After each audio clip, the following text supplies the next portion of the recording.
The videos went viral, massive brawls at a Baltimore County school. In his Project Baltimore's Chris Papps explains the school is now taking steps to reduce the violence, but will criminal charges be filed against the students involved?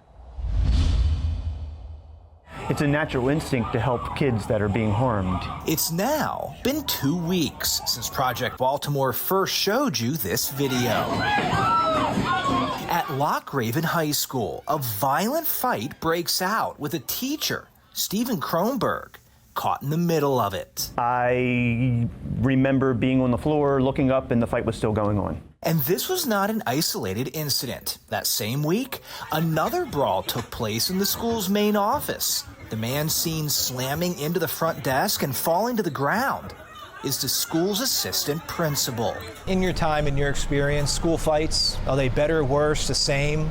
Oh, I think they're worse. Scott Schellenberger is Baltimore County State's attorney. They have to be pretty bad fights for it to be referred to us. It's because of these cell phone videos the public can see how bad the violence has become among some students at Loch Raven. So bad, the principal sent this newsletter to parents and students last week explaining that the fighting will not be tolerated and consequences will be issued for video recording. Loch Raven's principal also said concerning the violence that the school will take swift disciplinary action and refer students to law enforcement. But when students engage in violent fights, how likely is it that they will be charged?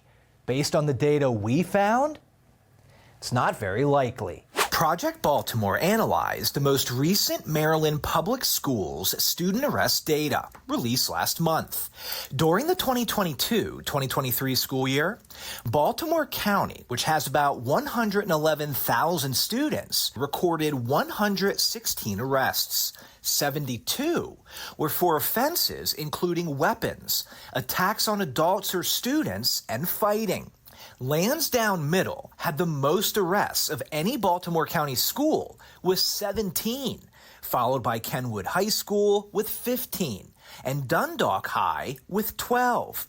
At Loch Raven High School, we can see just one student was arrested last school year, but the offense is not listed. One of the things the juvenile system is trying to do is get the juvenile the help they need so that they don't do these things again. When a minor student is arrested during the school day for violence, Schellenberger says the arrest first goes to the Department of Juvenile Services.